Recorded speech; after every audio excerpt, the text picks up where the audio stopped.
Hello and welcome. My name is Aaron Stein, Director of the Middle East Program at the Foreign Policy Research Institute in Philadelphia, and you are listening to the Middle East Brief, a podcast focused on developments in the Middle East and why they matter for U.S. foreign policy. Be sure to subscribe to the Middle East Brief on iTunes and Spotify, and sign up to receive FPRI's Weekly Insights newsletter, where a link to the show will be delivered every 2 weeks straight to your inbox at www.fpri.org. We had local elections in Turkey on March 31st, and to talk about the outcome of those elections and what they could mean for Turkish society and the changeover of political power inside of Turkey, and well as what it could mean for the broader implications for Turkish foreign policy, today I am joined by Selim Koru, an analyst at TEPAV, a Turkish think tank based in Ankara. Thanks for coming on the show, Selim. Thanks for having me, Aaron. Yeah, and one of the reasons I wanted to talk to you is because in the aftermath of the election, you wrote a great piece, which we'll include in the show notes below, for the New York Times, titled, "Has Erdogan's Populism Reached Its Limit?" And I think that's a good place to start, because these elections were truly momentous, I would say, particularly the outcomes in the big cities in Istanbul and Ankara. And as somebody who's closely followed Turkish politics for a very long time, I was wondering if you could just talk about your experience at the election, particularly in Ankara, and what they really could signal for the country moving forward. Right. Yeah. So, I mean, what I also point out going into the piece is that, for the past almost 2 decades, you're sort of used to, in elections, when Erdogan enters in elections, you're used to him winning, and you're used to a certain sequence of events, very sort of tough election campaign.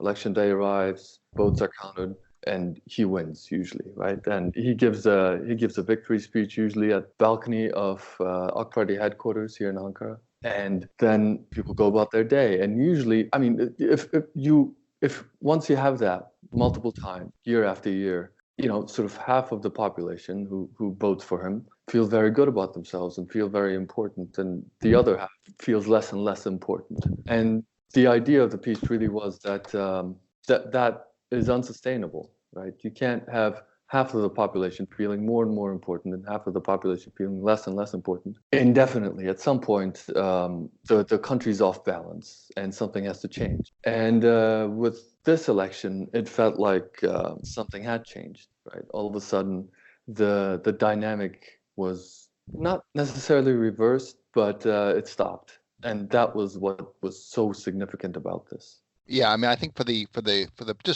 purposes of this podcast, maybe we can drill down on Ankara and Istanbul and maybe the candidates that eventually prevailed in both of these places, Ekrem İmamoğlu in Istanbul and Mansur Yavaş in Ankara. And I think we should also caveat the big thing is that there are still recounts going on in Istanbul, and so there could be some changes to this. But how this ultimately was.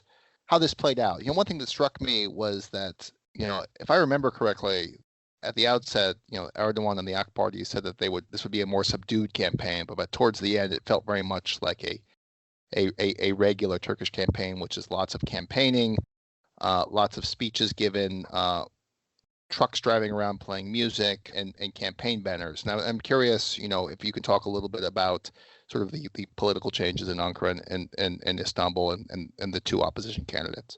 Yeah, I mean, last year we had, in effect, 2 elections. And the latter one was presidential campaign. And the opposition defeat in the presidential campaign was really bruising. I mean, the opposition was routed. And opposition politicians, opposition parties really felt defeated. Right. And after that, as this election campaign kind of started, a lot of people, especially in the opposition, didn't really feel it. A lot of people were talking about how participation would be low and that the AK Party would win anyways and stuff like that. You're right. As the campaign sort of towards the middle of it, things really started heating up. Right, and polls really were showing that things could be close, and people got really excited and really went for it. And those 2 cities have always been important because, the thing is, in 1994, what we now know as the AK Party really sort of started its story with the regional elections in that year, and the Refah Party, its previous incarnation, won Ankara and Istanbul, right? And Istanbul, Tayyip Erdogan became mayor of Istanbul, and Melih Gökçek became mayor of Ankara, right? And that was huge. And that really is still the foundation of the AK Party government, or the Erdogan government, we should say, is, just basic government service delivered at that time in the 90s. So that switch now is what has people talking. Yeah, I mean, I think it's important because, as you said, Erdogan's political rise began with his election in Istanbul in 1994 and his what many people consider to be a successful term as mayor because of improvements made to city services. As we look forward to this, Istanbul has become like the fulcrum point because it's Turkey's largest city. Despite it not being the capital, I would say it's probably its most important city for economically for the country. So the AKP, the AK Party, put out a former prime minister to be the mayor. So clearly they were taking it seriously. And to try and retain control over the city. Yeah, I mean, being mayor of Istanbul is, especially at this point, more so than it may be the second most important. I mean, if you use it right, it could be the second most important position in the country. It's certainly more important at this point than a ministerial job or a job at the presidency, even, because those jobs really, you don't really get a lot of room for maneuver. Right, because the president himself is so dominant, it's very difficult to maneuver in those positions. But if you're the mayor of Istanbul, I think you probably do have quite a bit of leeway. And the thing, I mean, Erdogan himself often calls it the locomotive of politics. Like, and AK Party people love to say, wherever Istanbul goes, so goes the country. They used to say that in a very confident manner because. Thought they'd always have Istanbul. Istanbul was the seed that germinated everything. And the vast majority of the country's culture comes out of Istanbul. All the movies, all the news stories. I mean, when people talk about an Istanbul neighborhood, they just talk about the neighborhood. When they talk about a neighborhood in Ankara, they say this neighborhood in Ankara, because everybody to some extent in Turkey lives in Istanbul. It's vicariously somehow. So that's what makes it so important, and the CHP having that makes it very, very visible makes it look like almost a governing party, governing in some sense. The CHP had cities before, mayoral positions before, and it has many others right now. But that one is going to be key. Right, and then maybe we can pivot a little bit now to like the current status. So the CHP's candidate, Ekrem İmamoğlu, has said he has won. Binali Yildirim, the AKP candidate, with the party behind him, is not, I wouldn't say challenging the results, but asking for a recount. That recount is ongoing. And honestly, for people who are not steeped in Turkish politics, the difference between a recount and checking invalidated votes, even for those of us who do follow Turkish politics like myself, is kind of confusing. Yeah. And you have a similar dynamic going on in Ankara as well. So I wonder if you could give the listeners just a brief update of like where we're at, because the election isn't technically decided yet. There is still movements ongoing. Yeah, the most elections these days are contested initially. When the CHP loses elections, they usually contest them. People go to the YSK, the High Commission for the High Electoral Commission. Votes are sometimes recounted. There's invalid votes that can be re-examined, and some of them are found to be valid in some way, right? So the AK Party is trying to do that, as many cities as they can. And when they make such a demand, the High Commission takes it very seriously, and they follow up, right? So they're getting the benefit of the doubt at this point. What the AK Party probably can't do is change the vote in a significant manner, because the way votes are counted in Turkey, all parties really do participate very, very strongly in it. And especially in big Western cities like Istanbul and Ankara, the CHP is right there in the room, right? And you can't ask them to leave because they won't, right? There's now photos of people sleeping on sort of bags of ballots and things of that sort. So, I mean, at this point, I mean, on election night, I think after election night, Ekrem İmamoğlu was ahead with 25,000. Right now, they've done some recounts, especially in conservative neighborhoods and stuff, and reevaluated some of those ballots that had been discounted. So that difference, I think, has gone down by 6,000 votes. The difference is now 19,000. It's highly unlikely to go down much further. So Ekrem İmamoğlu, in effect, has it in the bag. And I think it was telling that somebody was filming President Erdogan while leaving a mosque, and these people were sort of very excited to see him, but at the same time very angry at having lost Istanbul, and they were sort of yelling, saying, you know, are we going to get back Istanbul? Is it? And Erdogan quoted the Quran saying, you know, that there is a silver lining to everything. There is a good thing in bad things, essentially. That to many people meant a tacit acceptance of, you know, the election defeat. So I think, and correct me if I'm wrong, it may be useful for, you know, particularly American listeners who don't vote like Turks do, to just, you know, essentially you get a piece of paper with a stamp, and then and then you put it in an envelope, and then the envelope has to have certain things. So that's where the invalidated votes could come from. Do I have that more or less right? I've observed, never actually voted myself, obviously, because I'm not a citizen. Yeah, so what happens is, you get sort of a long slip of paper and a stamp. Go into the booth. You stamp once, sort of underneath the party logo that you'd like to elect, and then you put it in an envelope. And then that night, the envelopes are opened. There's representatives of various parties present, and the votes are counted in front of them. The tally, along with all the ballots, are then sent to a central location, which is then again centralized, etc. But yeah, some people, when they vote, when they're in the booth, this happens often. I saw this happen actually more often in this election than in last year's election, because I always go to count. I always go to usually a conservative neighborhood to count, and there's usually people who, like, if they're undecided or if they're just people, right?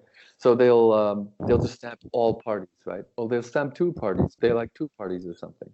And those votes are then discounted. The idea is sometimes, for example, they stamped on the logo of the party rather than the space underneath. That vote is discounted. But according to the rules, it should actually be counted, because if it was unambiguous, if stamped the AK party sort of sign rather than the space underneath, it should still count. So those, once they re-examine ballots like that, sometimes every once in a while they can reclaim a vote, and that's the idea behind that. Yeah, so I mean, just again, so there was actually two things going on at the moment. You know, for people who are watching this, sort of, there's the recounting of those ballots to see if some of those that were deemed invalid could become valid, and then there's just a general recount of those that were deemed valid. Would you say that's an accurate sort of two-sentence summary of what's going on in many cities throughout Turkey? That's my understanding. Yeah. It is a little confusing. But as we turn to wrap up here, things, particularly in the U.S., people always want to know, why does this matter for the United States? So what is the sort of foreign policy implications of this? So will these local elections have any impact on the current Turkish government's execution of foreign policy, or how it interacts with its neighbors, with Europe, and with the United States? Well, that's a really difficult question. I mean, it's important to keep in mind that these were local elections. The next national elections, the next elections at all, will be national elections, and they'll be in four and a half. And those will be presidential and parliamentary elections held simultaneously. It is unlikely that there'll be early elections. It's unlikely that the Erdogan government will somehow change the way it looks at the world and the way it approaches things like foreign policy, because the opposition is now more vocal, present within the country. Yeah, I mean, I tend to agree with that analysis, but again, prediction is folly, and you never know, so things could always change.